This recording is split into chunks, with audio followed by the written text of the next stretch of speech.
Macman6 here, also John Kerry. Um, Today I was gonna do, I am gonna do my iOS 6 little kind of preview for you guys who are looking into it or don't know everything about it or want to see some of the things in action.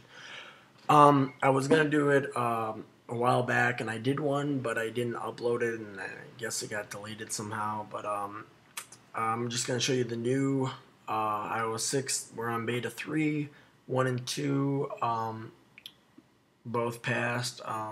So working the bugs out as developers.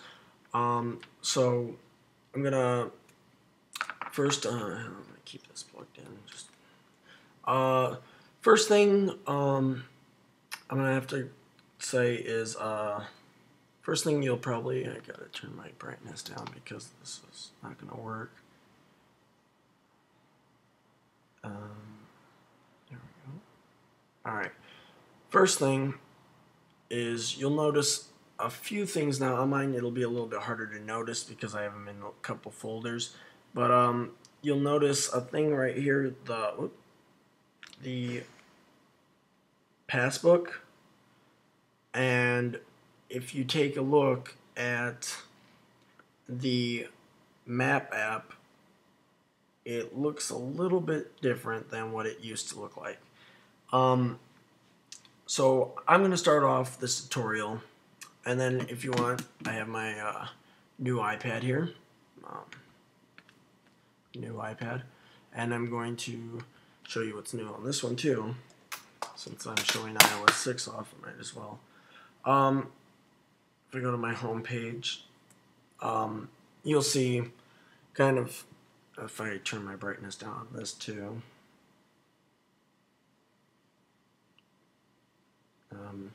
you'll see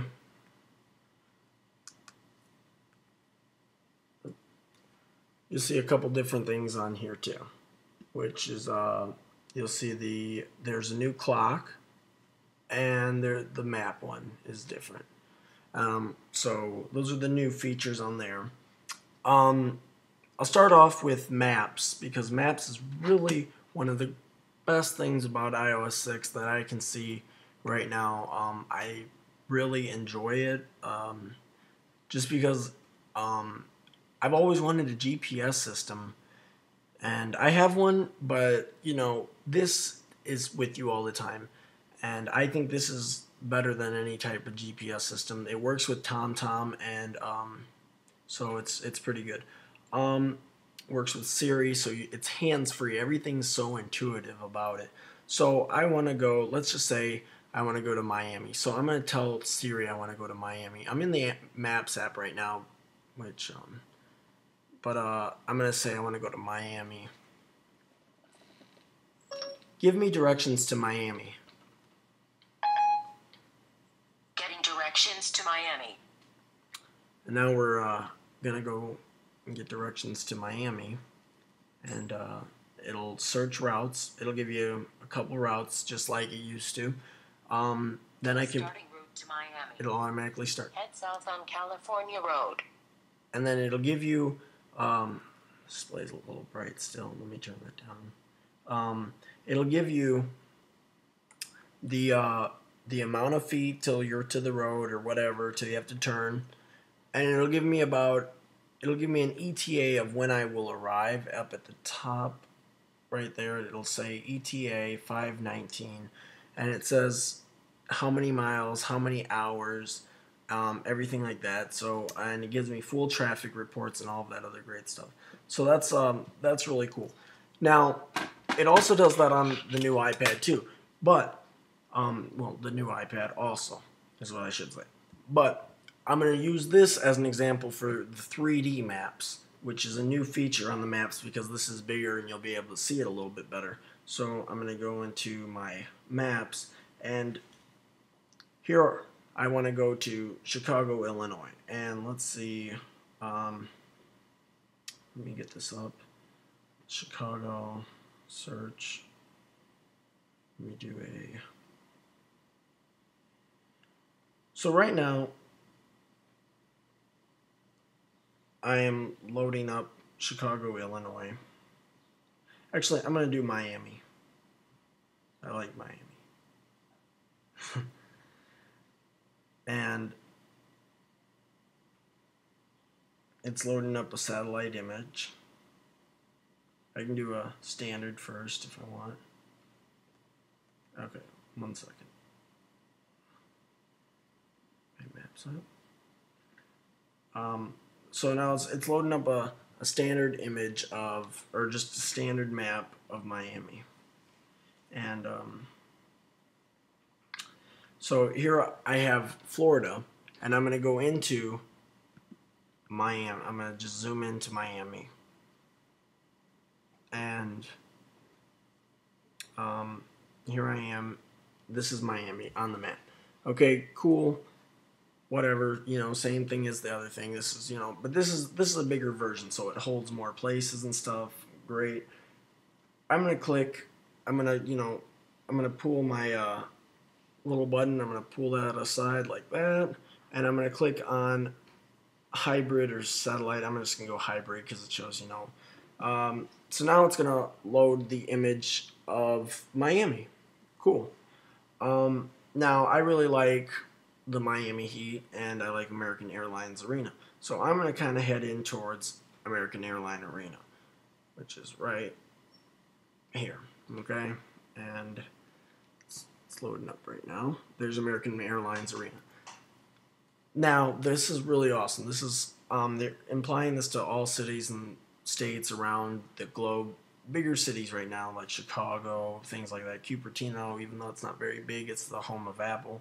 You press this 3D button here, and all of a sudden, everything here is in 3D. And I can turn, and it's really, really accurate. So that's the 3D part. Very cool. Okay. Next, I'm going to go on to Siri. Next biggest improvement in iOS 6. I'm going to start off with the iPad this time. The new iPad now has Siri. I'm going to tell it something like, what's the weather like today? And then, Looks like nice weather coming up today. Up to 82 degrees and partly sunny. It'll give me just like on the iPhone. All right, and then, so I can ask it all these questions. And I really like it on the iPad a lot, on the new iPad, just because of the fact that with that that quad-core A5X chip, everything seems to come so much faster. I can set timers, FaceTime, everything, tell it what to do. I can tell it.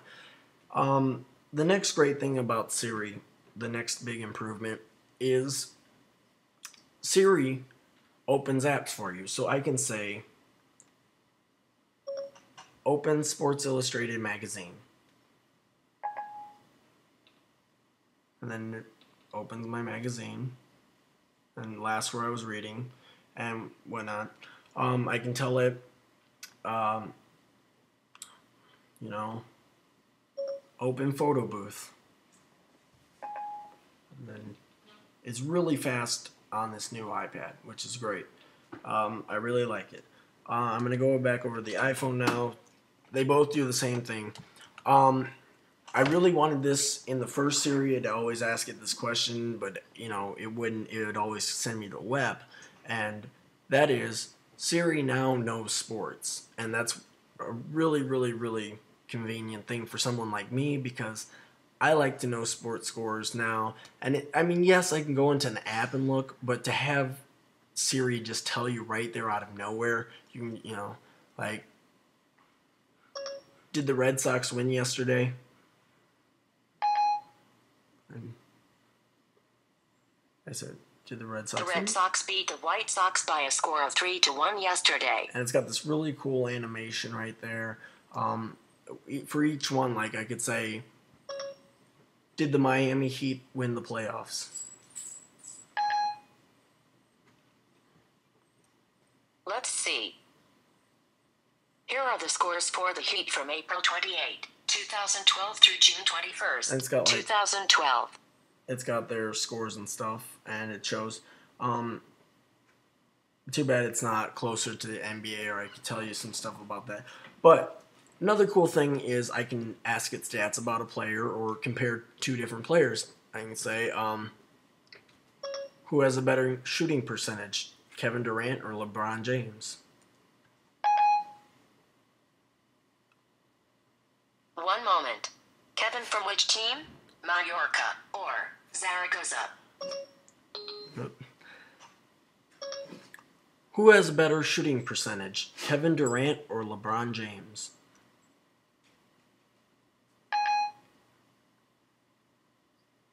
Kevin from which team? Well, I guess I can go, who's taller, LeBron James or Kevin Durant?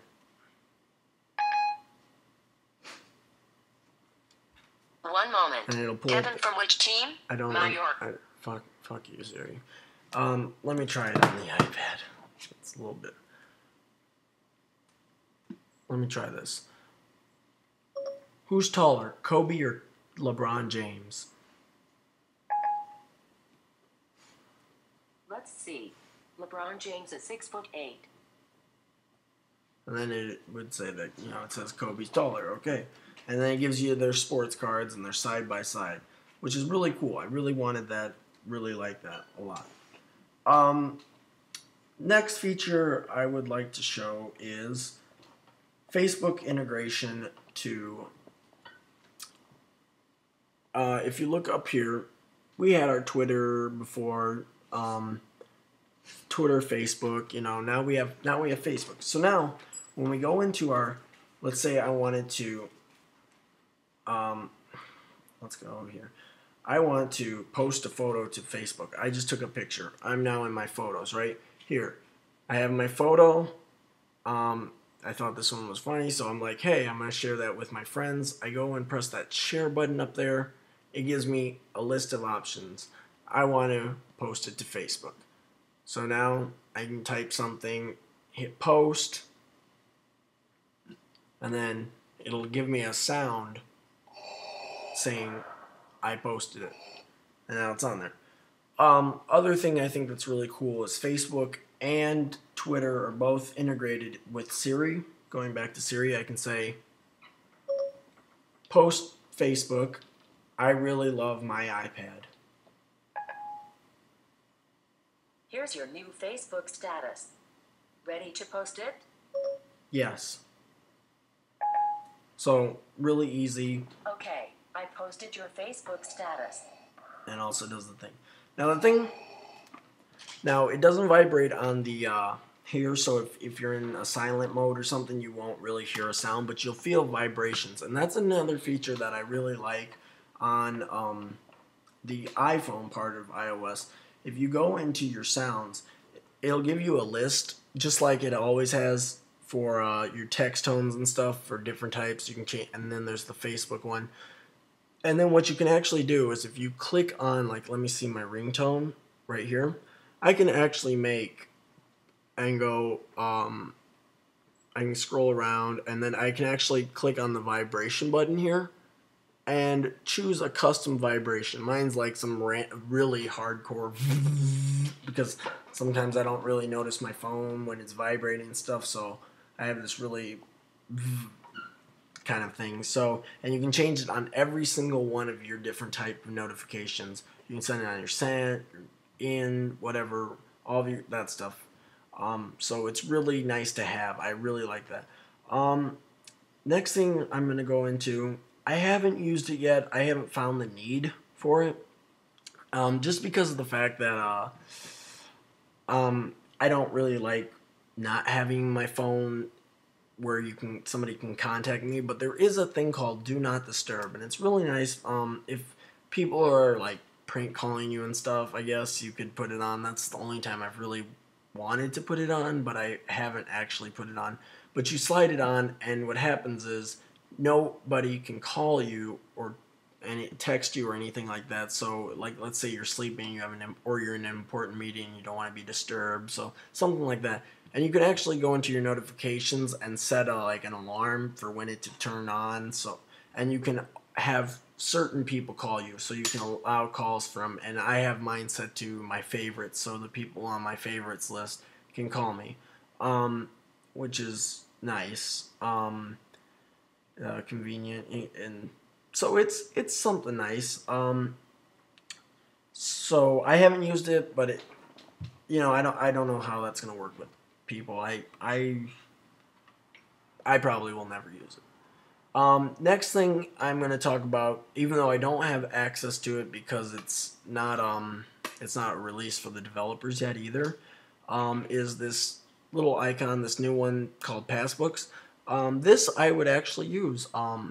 You put you get, like, there's the QR codes, and you get this code, and what happens is you can scan it, and a lot of times, like a lot of places, like you get your grocery store or some like coupons and stuff, you can hold everything in here and then just scan it. So you get a plane ticket, you scan it.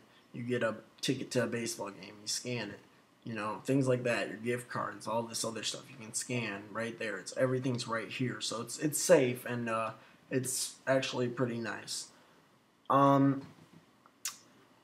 Let's see. Anything else that really stands out in iOS 6? There are a lot of changes to the App Store. Your iTunes has a new iTunes App Store new look, way it's set up. Not terribly bad. It looks clean and everything. Right now, it's a little bit on the buggy side, just because it's on developers, so it's a little bit slow and stuff. I mean, it's still really nice. The nice thing I like about it is when you download an app, instead of it closing out and going to where the app is downloading, it just downloads and you can see it downloading there, and you can keep searching apps. Like that part. But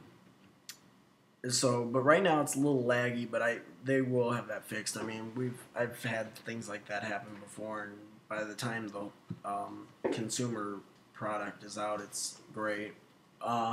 Other thing is the music is changed up a little bit. It has more of this other look, where it's black and has some like orange tabs and stuff. Not too much different, but I mean, you'll notice. Camera has a new look too. It has a black bottom now here, so everything's a little bit. It's pretty much the same. The bottom just got a new skin. That's about it. Other than that, everything else is pretty good. In terms of iCloud, there are now. It's called. If I go into Safari, I don't have a page open or anything, so let me just go to Facebook. And maybe it's just because I haven't really done a lot of searching on my phone lately. But you'll get like a cloud up here, and if you click that, it's cloud browsing, and you can it's things from one computer to, you can go from your computer to your iPhone back to your iPad. So you don't have to remember different types of like email address, or not email addresses, but like your URLs and stuff. They all transfer over, so it's pretty nice. Lastly, I'm gonna have two more things. Now FaceTime it's always been over Wi-Fi, but starting this fall, and for me right now, starting this fall though, you will be able to FaceTime your friends, family members, anybody you FaceTime, over your cellular network. So 3G, 4G. It's actually really nice. I've done it myself. Quality's great. Really excited for it. Even though I do hear, if you're an AT&T user, AT&T is trying to kind of put a band on that, or not band it, but a separate charge, which I don't know how that's going to affect people, and I wouldn't do it if I was AT&T, but data is kind of one of those things that's precious now. A good way of getting people for their money. Lastly, I have no use for it yet. Maybe just because I don't know. I just don't feel the need for it. there is a thing on your it's called VIP, and it's very important person, you know. And you can put your like special contacts in there, so you can get those and have those ready. So it's just another folder for your email. It's just a subfolder. It's cool, but it's not something I'd use. I do like with the Facebook integration, it automatically updates all of your contacts and everything, which can be a good thing and a bad thing. You got to set it up the way you want.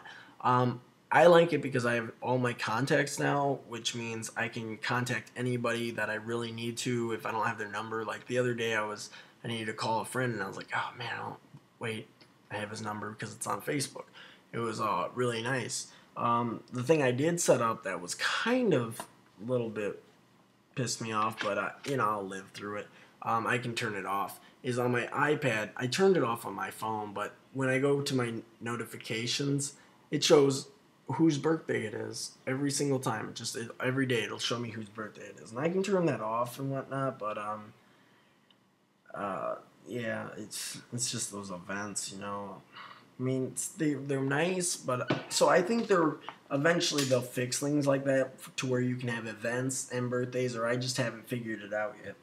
Other than that, I really do like iOS 6. I think it's a great product. I think it's gonna be something. Mountain Lion coming out here looks like probably Wednesday. Wednesday is my thought. So we'll see. So tell me what you think, and let me know. All right, thanks very much.